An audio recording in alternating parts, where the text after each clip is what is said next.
Okay, now you're up. Okay, go right ahead. Sorry, everyone. You do Hey, it. Dude. hey. Welcome to Bits and Books. I'm Marnie Stockman. Thanks for joining us.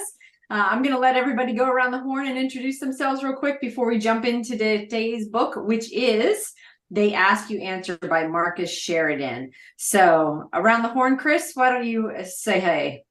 Hi, Chris Dix. I'm the founder and developer of ChatStyle, a communications and automation software for MSPs. Thank you. Thank you. Kyle? Hi, I'm Kyle Spooner. I'm a director of operations for an MSP based out of Baltimore called Telecom Technologies. And now I'm remembering I forgot my Santa hat that I said I would get. And Tim? Hey, Tim Golden, founder of Compliance Scorecard, where we solve the governance problem for MSPs.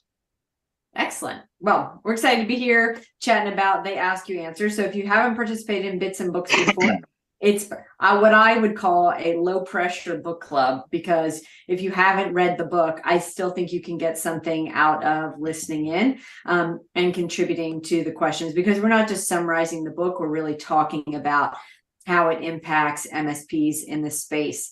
As a matter of fact, I've heard quite a few folks will reach out to me and say, like, hopping on a flight and I've downloaded your first two books. What's the next one? We want to join along. So we know a lot of you are listening to it streaming. We appreciate that. If you ever want to join live, we're still low pressure. I know I always tease I was a teacher and give homework, but I don't assign any detentions on the call. So folks should join. So we're gonna give a little summary of the book. Then we've got some questions we want to talk about and really talk about how this applies for MSPs. So I did give Chris a little advance warning that I'm gonna put him on the hot seat for this. So Chris, do you want to give just a quick summary? What did you get out of the book, or what's a high level overview of the book? I think. Sure, yeah, and thank you for the heads up that you were going to call on me. I do appreciate that. This is like only the third business book I've read in my life or something like that. But so it was to me all about providing content, creating content to help answer your customers' questions, to eliminate any reason why they wouldn't want to work with you, buy from you, talk to you. Just doing putting all the information out there that is, sometimes difficult for a business to put out there, or you're resistant to. It's not your natural inclination to want to put the answers to some of these questions out there, but that in doing so, it eliminates the fears of the customer, and just it did a real good example of walking through some real world scenarios where that was true. I mean, it made me want to buy a car from CarMax, is one of the big takeaways for me. That's where my son works, so yeah, he would nice. appreciate Very that. Cool. So yeah, he'll get his flat commission for Nice. so that's He's a it's very technician, cool. so there's none of Okay. that. Okay. So, but still, it was really nice to see these examples of, answering customers' questions so that all that remains is trust, and I thought that I really enjoyed the book from that standpoint. So what I found interesting about it, and for those that don't have any background with it, is Marcus Sheridan owns a pool company. At least he did when he wrote the book. So that is how this whole thing started. And if you search, you always want to believe that the author has the street cred to write the book. And if you have any question about it, then right now just go search any pool question, like what's the best vinyl pool covering you can get, and Marcus Sheridan is going to pop up as an answer, because his business almost went bankrupt. And they just started producing content, answering all of the pool questions. I don't even remember at this point. If they sold vinyl pools, he would still answer a question about concrete pools. If they sold blue pools, he would answer about red, yellow, green pools as well, right? It didn't matter. He would answer all of the questions, and is overwhelmingly the number one educator in the pool space. So to Chris's point, when you build up that credibility and trust, and you think, who should I go to for a pool? You think the person that has been educating you on this for any period of, an unlimited period of time. So first up, I want to ask everybody so Chris, you kind of gave us your piece. Tim, what resonated the most with you in the book and why? Well, I think I tend to agree on like what you were talking about, the pool, right? So as some of us veterans in the space, right, wanting to try to educate and be those thought leaders and put stuff out there, right? Being able to actually answer those questions that MSPs ask, that our colleagues ask, that our friends ask. It was really insightful to be able to be like, I get these questions all the time. And in fact, I keep hearing the same question slightly worded over and over again. I should do a video or a blog or a thing, right? So 100% you to should. put it Yeah. out, like while I might not be the authority on pools, quote quote, but I would certainly have something to share, at least in my experience over the last 20 years of dealing with this stuff. And so I just love how like it's so simple, like answer the question, right? And put it out there. Like, don't be afraid to put it out there, right? Yeah. And so I just, there was a lot of great key takeaways from the book. I think the biggest one or whatever for me was don't be afraid to put it out there. Everybody's going to have opinions, but at least start the conversation and have that thought leadership going. Kyle, how about you? So I'm going to preface this with I don't like sales and marketing. That's fair. It's just not an area that the traditional sales, I should say. I'm not a fan of that because I think it does the wrong thing and it sets up, the opposite of this book. And that's just not what I appreciate as an individual. And when I did sales a long time ago, this was my philosophy. Was I wasn't there to sell you something. I was there to guide you to your purchasing decision. Whatever you pick doesn't matter to me. Does this fit your needs? Does it fit, is this the right size? Is this the right color? Does this solve the problems you had with your previous item?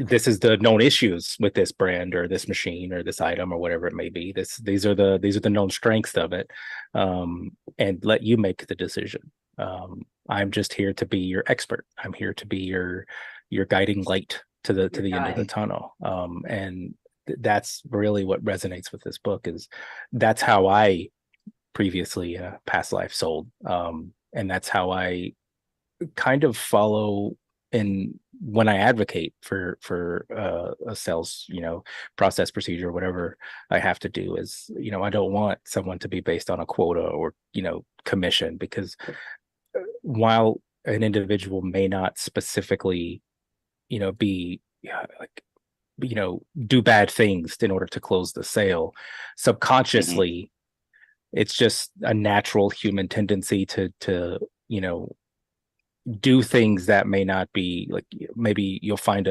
if you're reselling a desktop, right? You may spend 2 hours finding a cheaper model so that you can make a higher commission percentage or whatever. And that's just not I'm just not a fan of that type of system. Yeah, the whole concept of, I'm going to say the word wrong, consultative selling, right? Yeah. Like be an educator first, right? As opposed to a sleazy salesperson that we all can't stand. Yeah, for sure. And to Kyle's point, there's the expression, what is inspected is what is expected. So if a salesperson is commissioned on top line sales, then all they're going to focus on is getting that number, right? If there's a way to set KPIs around outcomes for your clients, ROI in that regard, it changes the conversation. So one of the things I want to bring out in the book is they talk about the big five. And some of this I think will be a little bit controversial in this space. So I want to go through, I'm going to list the 5 of them, and then we're going to go through them in the opposite order, because I think the ones we're going to start with are obvious, but less so. So here are the 5. Again, we're going to go through them in opposite order. So cost. Marcus Sheridan says you should educate consumers on your cost, put it on the website, etc. Problems. So again, he was a pool guy. So problems, you have with pools. Comparisons. How do you compare with your competitors? Or styles of product, right? The whole vinyl versus concrete pool, reviews, honest reviews about your product, other products, and best in class. So you should educate folks on what best in class means. So we're going to start with the easy one.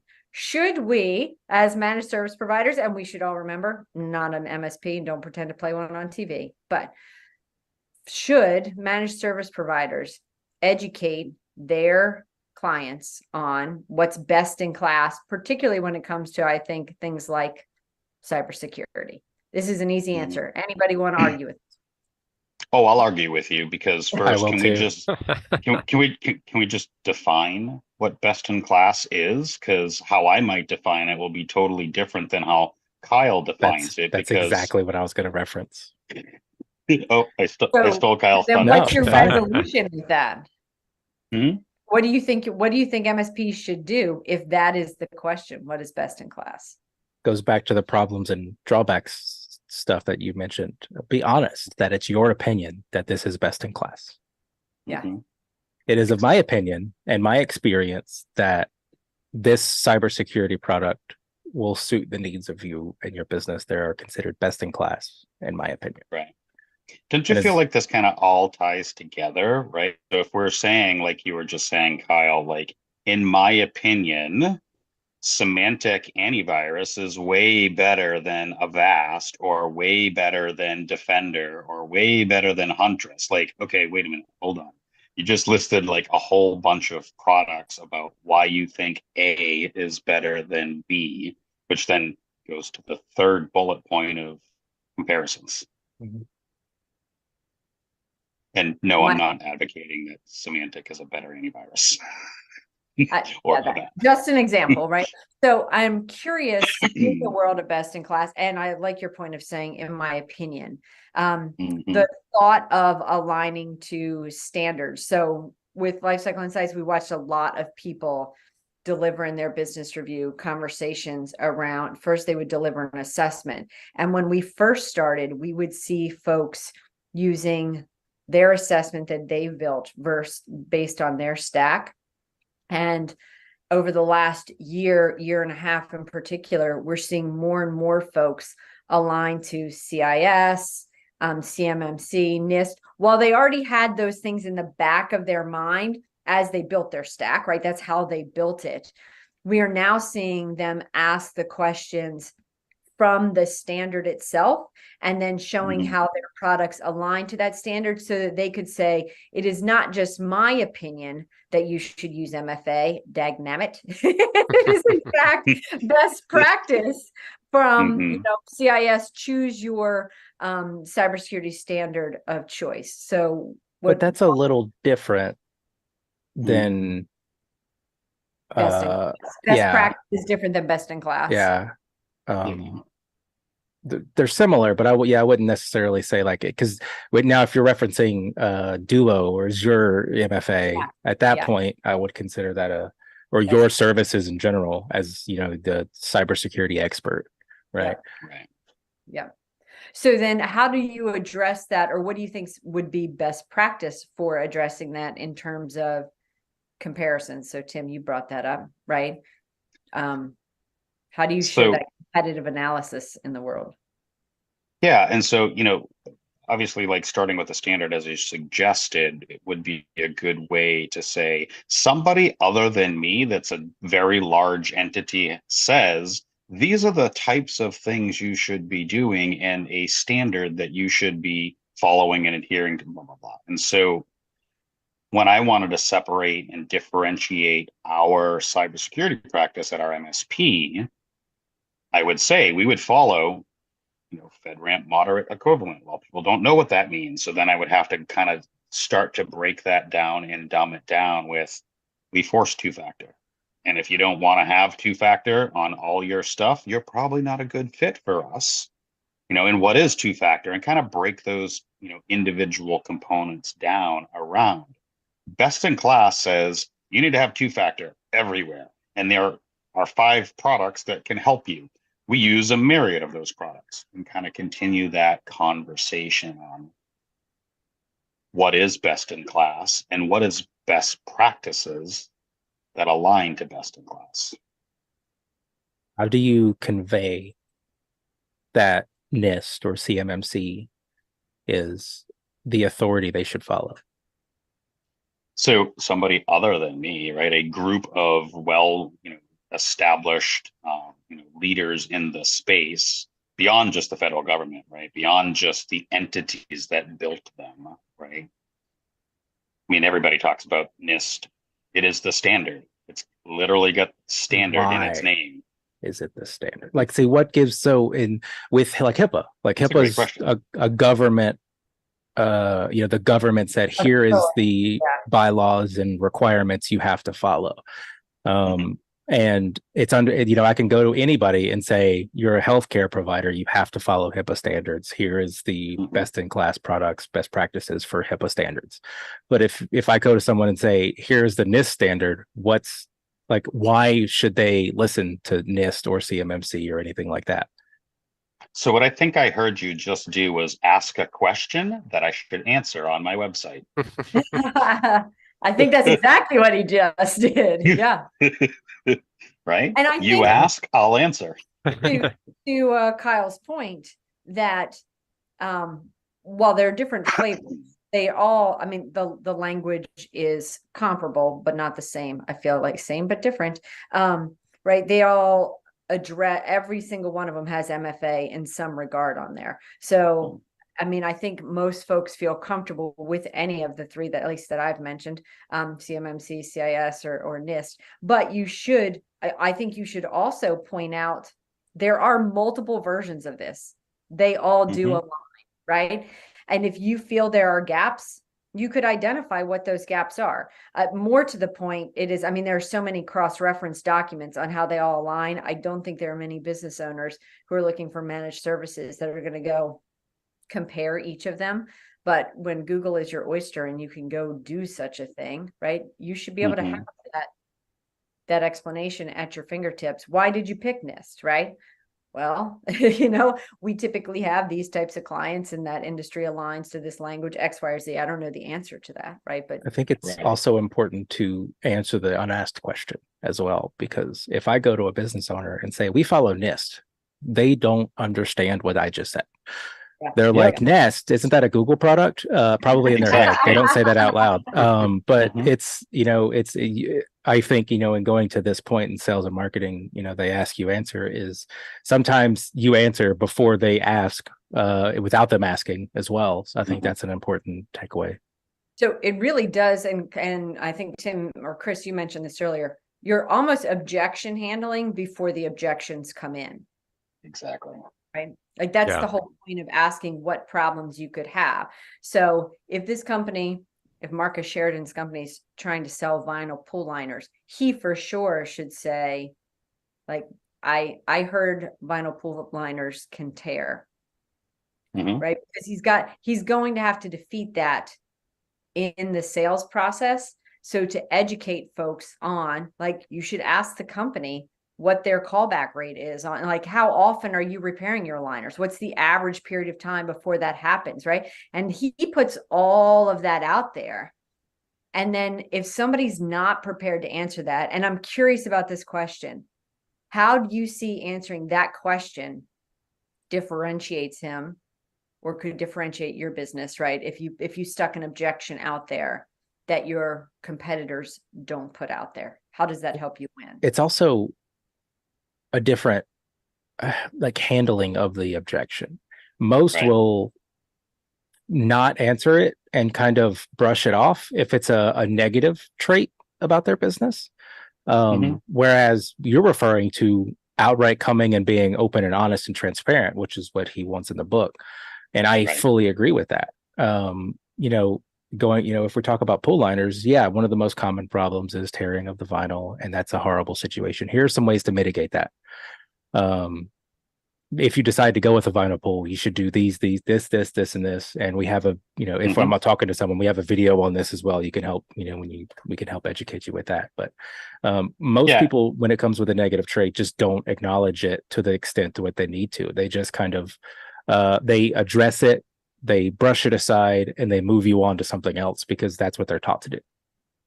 Well, there's a level of trust and transparency in being able to admit one's faults, quote, quote, right? And being able to say, hey, listen, I don't do this really well. Some of my competitors do it far better than I do, but this is the direction that we're going in, or this is how we solve for that problem differently, right? And so it brings that level of like trust and transparency to like, yeah, I'm not the perfect whatever. And when you compare us to, Google, AWS, whoever, of course, they're a, multi-billion dollar, like being able to just be and have that level of honest and transparency. I think people can respect that. That was one of the key takeaways for me, was in relation to the competition part in particular. Like for me specifically, I have two real big competitors. One is a specific company, Thread, that does a lot of the same thing I do. The other one is inertia, just resistance of adopting this kind of technology in the first place. So one of the big things that is good for me is to answer questions about, well, isn't chat going to be a problem that my texts are going to be trying to deal with all day long, and it's going to be distracting and things. Answering general questions about the approach of using chat as a communication tool helps me solve a lot of my problems. So, and it actually helps in terms of competition, answering those types of questions. It doesn't matter any success that my competitors have and I have helps us both in that sense. Exactly. And just answering the general questions about the issues with the approach. And that goes right back to the consultative, did I say it right? Consulting selling goes back to the edumacation selling. And also, I would say it supports customer success in the long term. So one of the things that They Ask You Answer was one of the 5 books that we always made our customer success team read when the team. We wanted them to understand that transparency is key all the way through the life cycle of working with us. And so we didn't have salespeople. We only had customer success folks. And sometimes they ended up doing prospect calls. But for sure, we had many conversations around, and we knew well what our competitors did. And we would say, if they want this, you should send them to that competitor because that is their unique, piece. If they have Apple devices that they need warranty lookups for, we can't do that. You need to send them there because they're going to be unhappy. And people would be shocked on calls where they would say, who are your competitors? And I would list the 5 competitors and where they were strong and then where we were strong. And they often said, like, nobody else will even admit you exist or whatever, right? Like they didn't even want to list other competitors. So I think this helps in the sales cycle in a lot of ways, but also if you've been transparent up front and said, we don't have that, we're never going to have that, you have happier customers because you're weeding out the ones that aren't good fits. And that's part of it as well, right? Kyle, that's why you don't like the gross sales, because sometimes any nail looks like you need a hammer for a tool, right? Or whatever that expression If is. all the tools you have are a hammer, everything looks like a nail. Thank you. That's the one. I was like, there's a hammer nail one that I like. But that's not true. If you're open and honest about your strengths and your weaknesses, you get the right fit customer that's going to grow more customers in terms of customer success. So I think They Ask You Answer is important well beyond the sales cycle. But while we're on sales, I want to talk about the one that I think is the most persnickety for this audience. Correct me if I'm wrong. What about posting cost? Go. Oh boy. This is an interesting thing.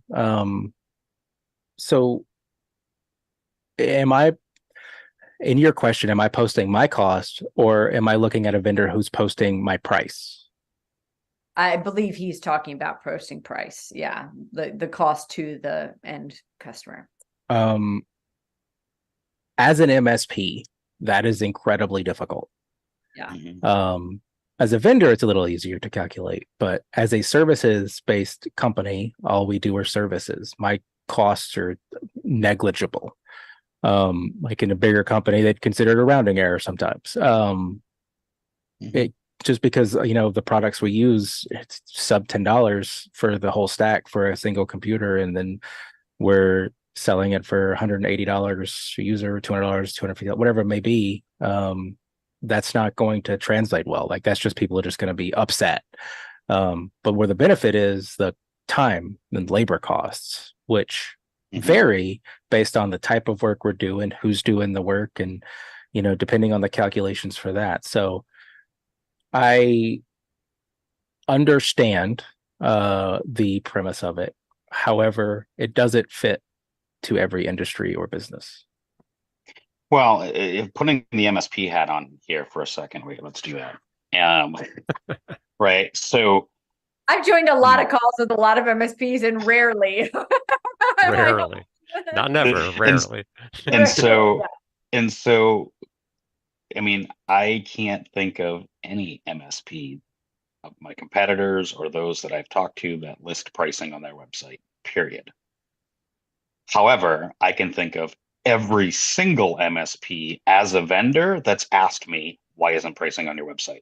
So now it goes back to pricing or cost, because cost is different than pricing. Now, if I'm okay with listing price on my website so that those looking at my website understand what my cost per user or per device is, and I would love to be able to access your website and understand what my cost is because it's an information gathering step. However, if you were to list the cost, the price and the cost, that'd be an interesting information. Just for the data nerd in me would be like, I wonder what people's margins are, right? Just for curiosity's sake. Like I understand, at the core, I think most people understand people have to make money. And even in the haggle businesses where you go and haggle, like they're not going to go below a specific amount, right?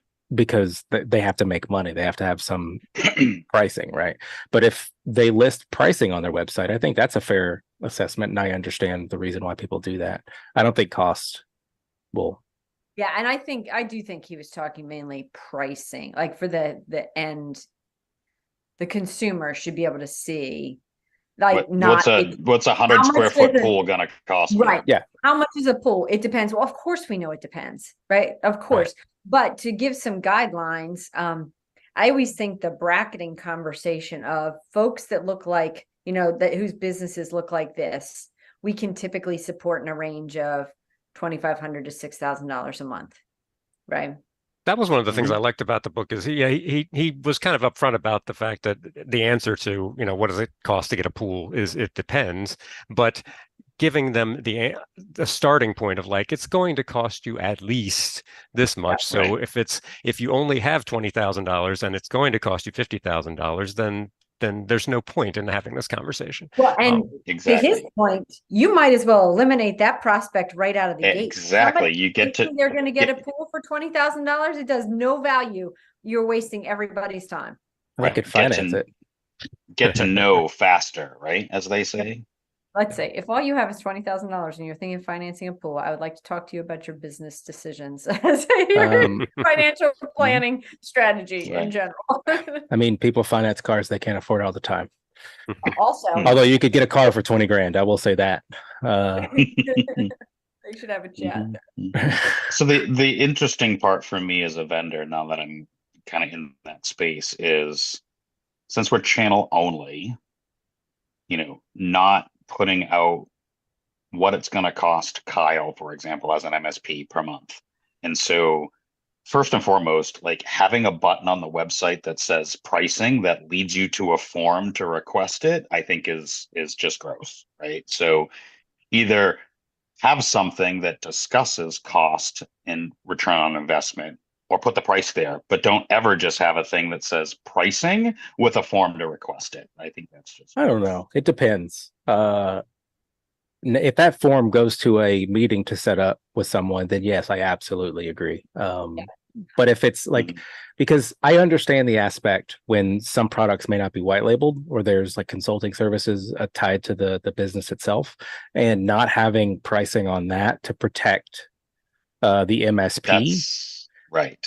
That is important, and I understand that, but allowing me to access it without A having call. without having to schedule a meeting or have a situation like that. That's going to be Spam you 5 times a week and call you twice a week if you fill out this form. So Oh, yeah, we're exactly. we're literally in the process of rebuilding our website and rebranding and all of that stuff. And the marketing companies, you got to have a pricing page, and I'm like, not really. I actually am trying to approach it a little differently, and I hear the pricing question all the time. When I'm on a one-on-one like that, it's easy enough to answer. But the broader prospect, like in the book, if you ain't got 20 grand to buy a pool, you probably shouldn't be buying a pool.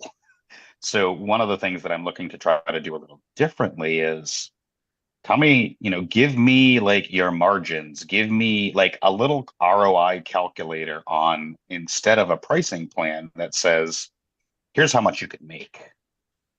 Here's how you can operationalize it. And then if you actually want, what is it going to cost you? Yeah, then reach out. But coming at it from a different perspective of, once you operationalized whatever it is that you're doing, plug in a few numbers and you can see, hey, you can make $20 a month or $5,000 a month, as opposed to here's the price list, which, as Kyle pointed out, if one of Kyle's customers comes to the website and says, hey, it's only costing you $20 a month, but you're charging me 5,000, that's a problem. So in what you just referenced, I would go to your website and type in my margins 15%, and then you would spit out a number, which I'm assuming is your cost plus 15%. Well, no, because there's other factors that I would have in the. I actually have this whole ROI calculator that I built in Excel to help you, but I'm trying to figure out how to make that web enabled. But we're getting into the weeds of that kind of stuff. But no, I mean, it's an interesting idea. I don't know if that helps me, because I could. Math is a beautiful language. You can just reverse engineer it and get the actual cost. But I guess just, well, if you want specifics, number of clients, the margin, your hourly rate that you tend to charge for the work. I know what the work is going to take. So the math behind the scenes is it's going to be 3 hours of labor per month or whatever. Yes, you can reverse engineer all that and get to it and figure it out. But I'm trying to just have a completely different approach. And I don't know, maybe I'm just wrong, but it's an interesting approach. I'd have to see it, I guess I'm saying. I don't know that. I don't, as a consumer, I know we're kind of tangenting a little bit here, but as a consumer looking for a vendor, I don't know that I would fill all that out. Just because if I'm shopping around and looking at potentials to have a conversation with, adding a whole bunch of, doing math formulas on a website is not something would be tend to do unless I'm past the initial phase of, I like what I see. Let's proceed further. Right. And the other part of the conversation I think we talked about earlier, which is where I think Marnie, you said bracketing, or the book even talked about like, for as low as $20,000, or you should expect to spend some number, right?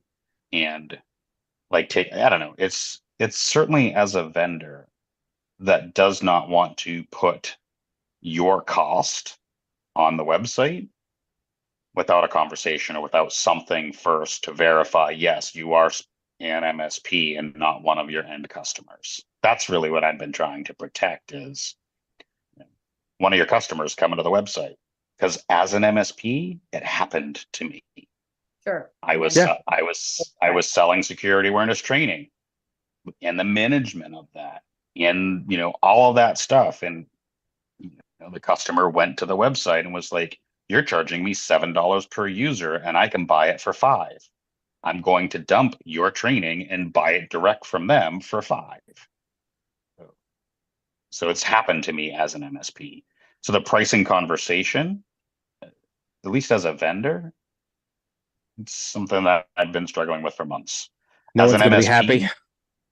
Yeah, I know. And as an MSP, I have never seen an MSP put pricing on their website. No, I'd do it. I don't have that authority, but I'd do it. Right. I super appreciate when companies do put pricing. And I'm with Kyle. I will absolutely not work with a company that makes me jump on a call to find out pricing.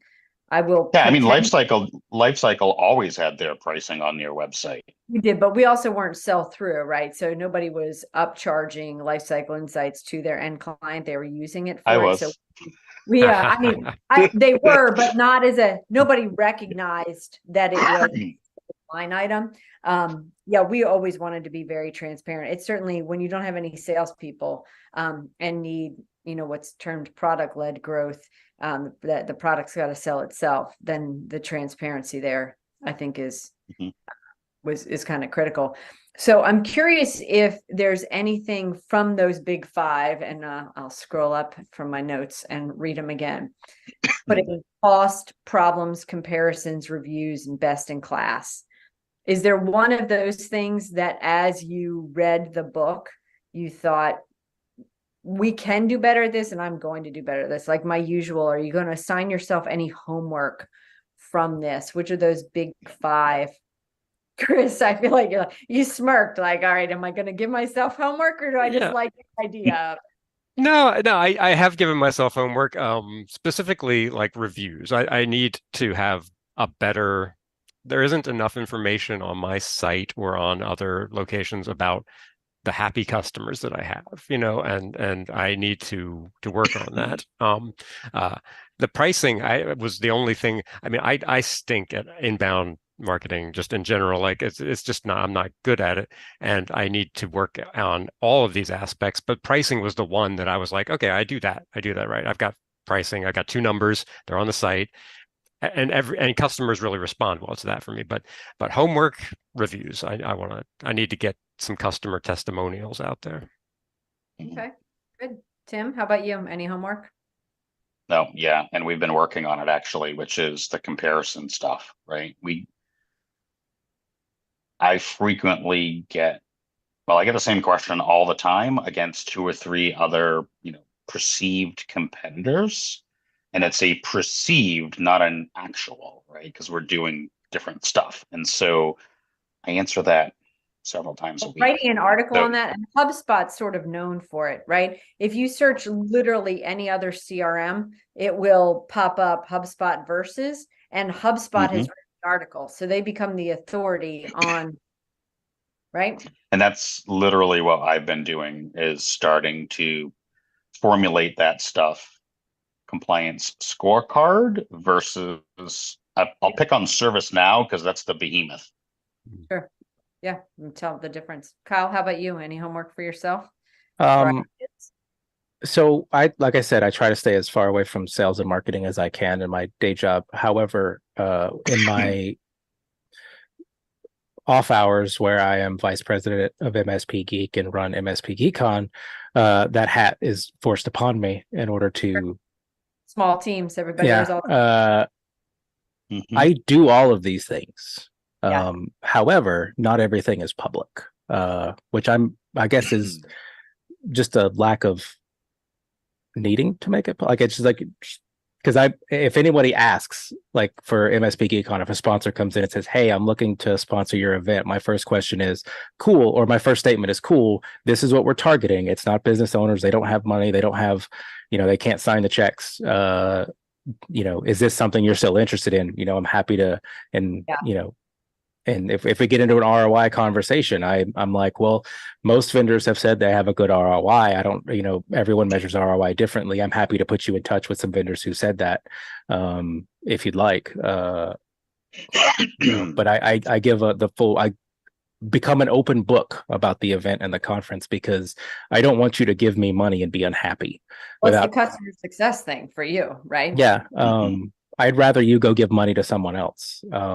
And feel like you made value because the MSP Geeks goal is a rising tide raises all ships. Anything that furthers the growth of the progress of the MSP industry, I'm in for.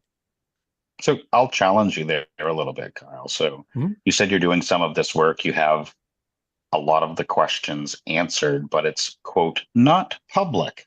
So why is it not public? It's never Right? it's never really something that has occurred to put public. Like it's like the goal was to I have vendor testimonials from last year, and the goal was to put that on the website. It just never happened. Other stuff got prioritized higher up, but it's with a small team. I have to what goes where, what's more important. But anytime a vendor who hasn't been to our event or who has questioned, I've given them the book of knowledge to the best of my ability and answered any questions I could. But yeah, it's just not something that I have no problems making it public. It's just a thought that never occurred to me. Interesting. Plus, I like to build the relationship when I'm having a conversation with someone, because generally they've seen our public call. Because I put the costing for the event and everything that's terms and conditions out here. Have it. This is what we do. This is the event. Let me know if you have questions. Also hard to argue with your success of it, right? It's hard to say we should do 300,000 new things when you've already been really successful, right? It's just the impetus to try kind of drive new things is not always the same when you're really successful at what you have, and you have been transparent, right? Like having been a vendor that worked with you last year, you were happy to share all of those pieces unquestionably, right? So it was, and that being brand new last year, I certainly didn't have an expectation of why doesn't he have a whole website of all of this, especially because you're really accessible to get the answer. So I think you can only do so many things, right? And eating the elephant one bite at a time, I think the important elephant bite to take for sure is having the information to share. And then obviously Marcus Sheridan would say, get it out there. And he got it out there fairly quickly. He did not spend a lot of time on 9 different technologies with fancy backgrounds and this and the other, right? He just would pick up a camera and answer it, or type a blog post and get it out there. Just ask the question, get it done. Then, go ahead. That's the plan. Like, we wanted to have a whole vendor section with our vendor testimonials. We even had some vendors who were like, we've had some staff turnover, and so our new marketing chief person doesn't necessarily see the ROI that we'd like to see, and so we've decided not to sponsor this year. And I'm like, oh, that's great. Is there anything we can do better? Because it's not like, I understand, this is a business. You are giving us money to get leads, and the way we give you leads is different than most other events. And we want to make sure that what we're doing is what we feel is fair, and that what you feel is fair, right? It's a symbiotic relationship here. We want to put on education. You're allowing us to do that by sponsoring, and that's something that's important to us. Yeah. And you're authentic about that and true to your core values, which I think is critical. Before we wrap up, I'm curious if anybody has heard of or read any other books similar to this one. If folks loved They Ask You Answer and thought oh, you should also check this out. Yeah, I have one. Success isn't about the wins and losses. It's about helping those fellas be the best versions of themselves on and off the field, right? Oh my goodness. I was like, wait a minute. I feel like I know right. this. Right, Ted? And that little quote is from a new book that just came out called what is it called, Marnie? Lead It Like Lasso. There you go. And so I would certainly reference that at least, but there are a couple of other books that I might consider that kind of relate. And one of them, what the heck is the title? It's something about crucial conversations, conversations. I think it's called Crucial. Is the name of a book. Yeah. I think that's the one that I kind of had in my kind of up next in my Audible was Crucial Conversations.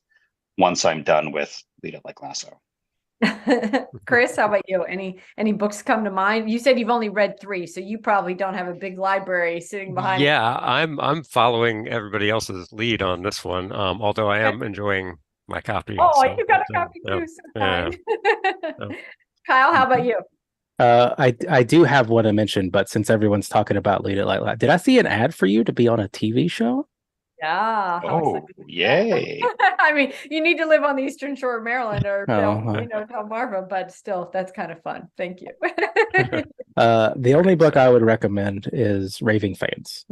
Like I said, I Raving try to stay Fans. away from sales and marketing stuff because it's just not my niche, although this is a little different.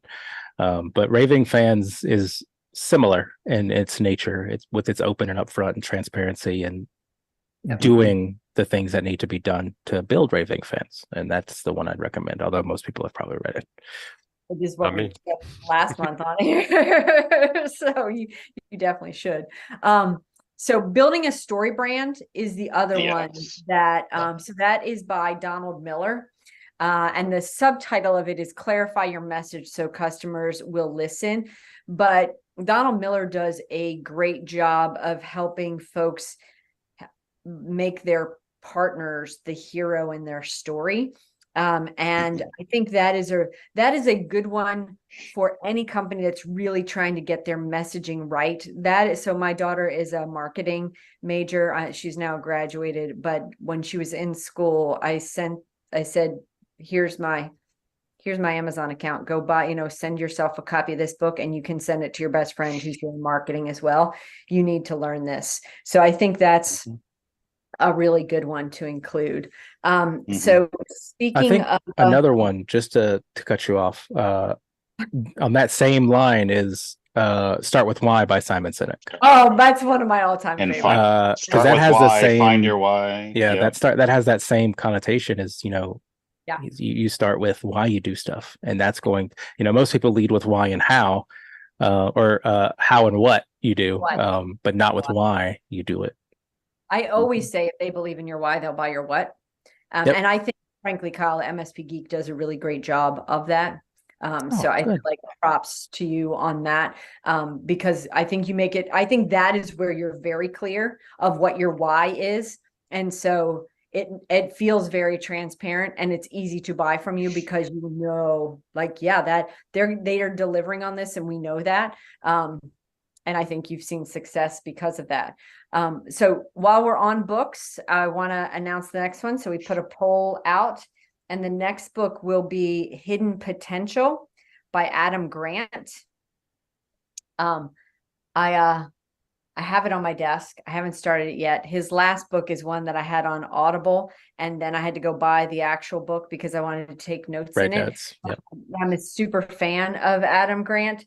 And I'm excited to dive into Hidden Potential. I've already had people on LinkedIn call me out and say, tell me when you're doing Hidden Potential. We want to, I want to. And I literally just added it to my Audible library.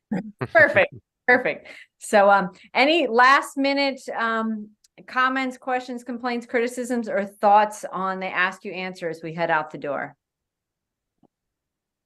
I really liked the message about that you can't dictate the buying process for a customer, and that conversational marketing, it really registered with me that it's really about letting them dictate the buying process and letting them self-direct.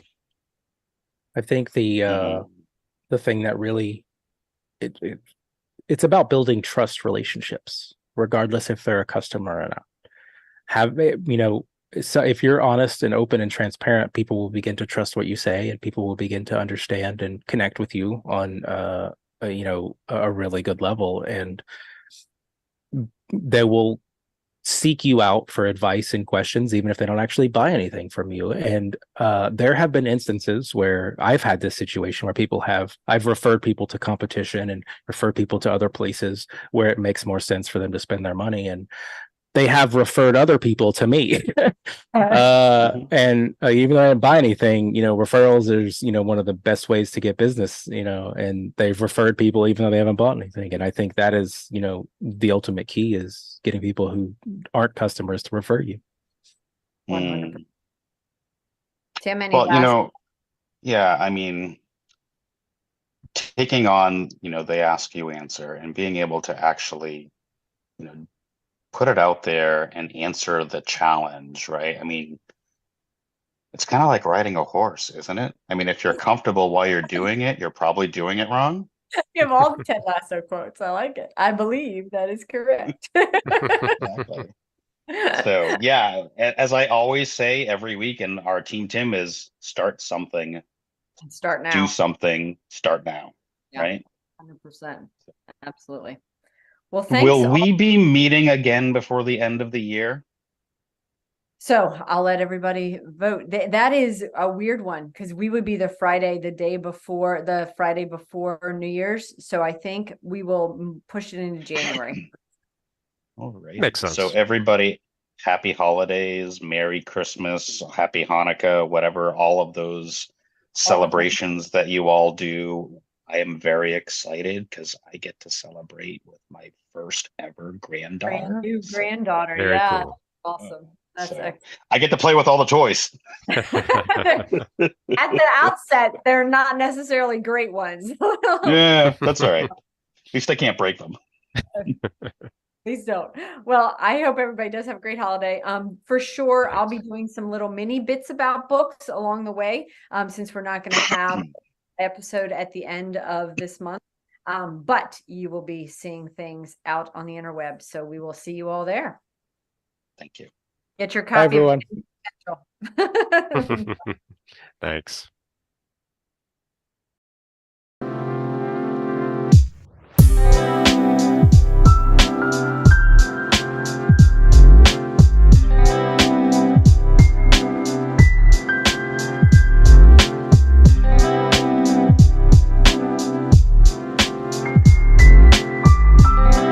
This has been a broadcast of the MSP Media Network.